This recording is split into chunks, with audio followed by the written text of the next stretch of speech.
The time now is 5:14, and this morning, New Orleans inches towards normalcy while mourning victims of this deadly New Year's attack. And for the first time since the tragedy, we're hearing from family members of some of the victims. NBC's Jay Gray is on Bourbon Street as the city honors those lost and injured. Music is the pulse of this city, and in the wake of the attack on Bourbon Street, local performers want the world to know the heart of New Orleans is still beating. We're doing it to memorialize all those innocent people who lost their lives to this senseless act of terrorism. But more importantly, we want people to know that we're proud to be American. I'm proud to be a Louisianan, and I'm proud to be a New Orleans, and that we open, we're not afraid, we're not going to be scared, and we refuse to be terrorized. It's why, after a moment of silence, the Superdome crowd cheers as the Sugar Bowl, pushed back a day because of the attack, finally kicks off with a show of force at the stadium and about a mile away as crowds return to the French Quarter. I figure it's probably the safest place to be right now anywhere around here. Plus, you don't want to let the terrorists win. But it's loss the family of Tiger Besh and 13 other victims are struggling with right now. He's been a shining star, a bright boy, a clever boy. He was my role model, my whole family's role model, our inspiration, and now everything we'll do will be for him and through him. The memories of those killed and injured driving agents and officers on the ground.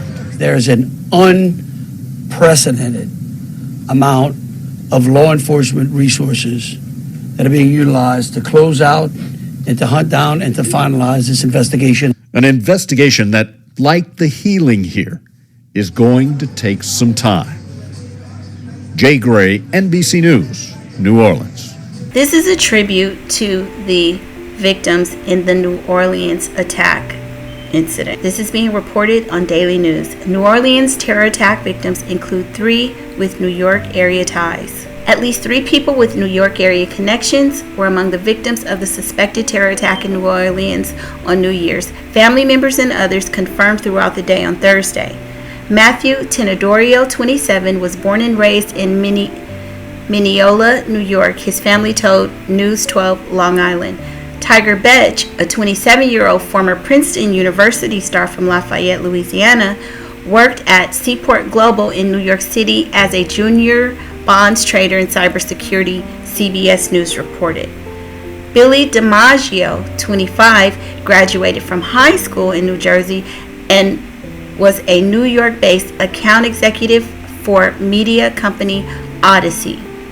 While authorities on Thursday had not yet confirmed the names of the 14 victims in the attack on revelers, news was filtered out from family members and friends. New Orleans Coroner Dr. Dwight McKenna said the victims' names would be released once next of kin had been notified and autopsies were complete, which he said would take several days. Meanwhile, friends and families and associates began sharing memories of the fallen. An aspiring nurse and single mother and several university students were among those unalived in the attack. Here are some of their stories. Kareem Bawadi, 18.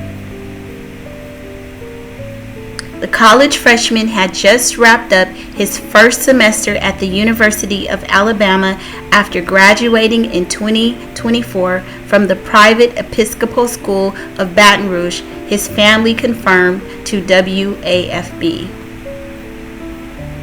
The Episcopal School announced an evening prayer service for Bawadi and fellow alum Parker Vidrine, who was critically wounded in the attack, and said counselors and chaplains would be ready. Drew Dauphin, 26. The Auburn University graduate worked as a supplier process engineer for American Honda Motor Company, Inc. since graduating in 2023. The Birmingham News reported he left a bereaved family numb and in shock, they told the New Orleans Times. Nakira Dedo, 18. The aspiring nurse from Gulfport, Mississippi, was the first victim identified in the attacks. She'd gone out to celebrate the new year with her friends, unbeknownst to her family, who only learned she was there after realizing she had been unalived. Her grandmother, Jennifer Smith, told the New York Times. Doe had been about to start studying nursing at Blue Cliff College later this month, following in the footsteps of her mother and grandmother, also both nurses. Her friend Zion Parsons, who witnessed the attack, described seeing his friend flung at least 30 feet by the impact. Hubert Guthrow, 21. The New Orleans native graduated from Archbishop Shaw High School in 2021. The school launched a GoFundMe campaign for its former student, remembering him as a bright and promising young man. Reggie Hunter, 37. Hunter was the father of a 12-year-old and 18-month-old son and had come to town from Baton Rouge on a whim to spend time with his cousin, who was also wounded in the attack, another cousin told the Times. They were both hit by the truck, and Hunter was trampled as well. His family set in a GoFundMe drive seeking funeral funds. Nicole Perez was 27. The doting single mother to a 4-year-old son loved her new job as a manager of the deli she'd worked at before being promoted. Her boss, Kimberly Usher, told the Times.